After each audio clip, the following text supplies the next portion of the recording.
আসসালামু আলাইকুম বন্ধুরা, আপনারা দেখছেন কার্টুন বাংলা। গ্রামের পাশে ছিল একটি পুরানো শ্মশান ঘাট। বহু বছর ধরে সেখানে রাতের বেলায় অদ্ভুত সব ঘটনা ঘটত।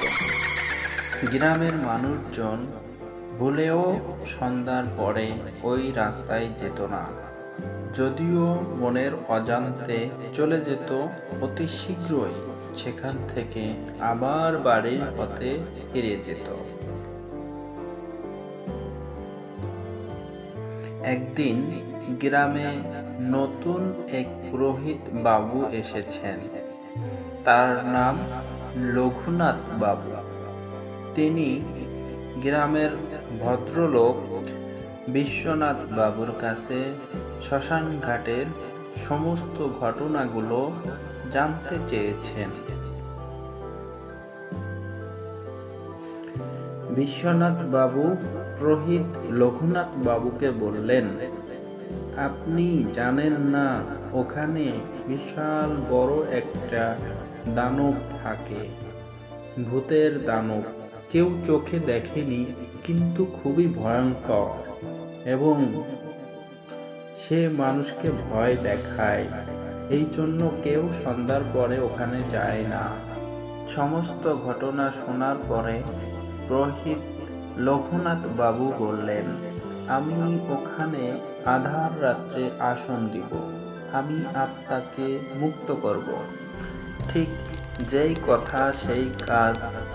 পুরোহিত রঘুনাথ বাবু আধার রাত ঠিক করে সে বসে যায় তার আসন নিয়ে, পূজার সমস্ত সামগ্রী নিয়ে, এবং সে মন্ত্র পাঠ করতে থাকে।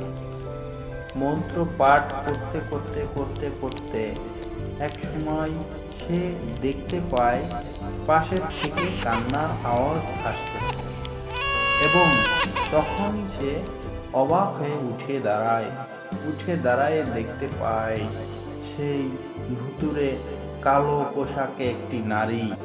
পুরোহিত রঘুনাথ বাবু কাঁপতে কাঁপতে তার চোখের দিকে তাকিয়ে দেখে তার চোখ দুইটা লাল আগুনের মতো।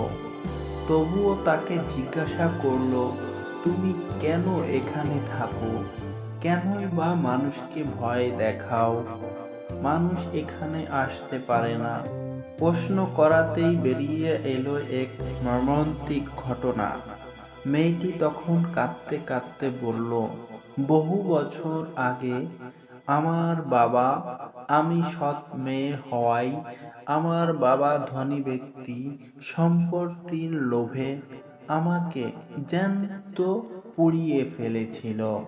এর কারণে আমি তখন থেকেই এখানেই থাকি। পুরোহিত রঘুনাথ তার কথাগুলো বুঝতে পারল এবং তার আত্মাকে মুক্ত করার জন্য আবার পূজা শুরু করলো, এবং ধীরে ধীরে আস্তে আস্তে ভূত মেয়েটি প্রকৃতির সাথে মিশে যেতে লাগলো।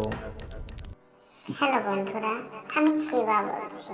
তোমরা যারা এই ভিডিওটি দেখছো, এখনই একটা লাইক করো এবং সুন্দর একটি কমেন্ট করো। আর তোমরা যদি নতুন হয়ে থাকো, তাহলে লাল সাবস্ক্রাইব বাটনে প্রেস করো, সাথে বেল আইকনটা অন করে দাও পরবর্তী ভিডিওটি দেখার জন্য। আর বন্ধুরা, তোমাদের যদি কোনো বাস্তব ঘটনা এবং গল্প থেকে থাকে, আমাদেরকে মেসেজের মাধ্যমে পাঠিয়ে দিন। আমরা সুন্দর একটি ভিডিও পাঠ দেব।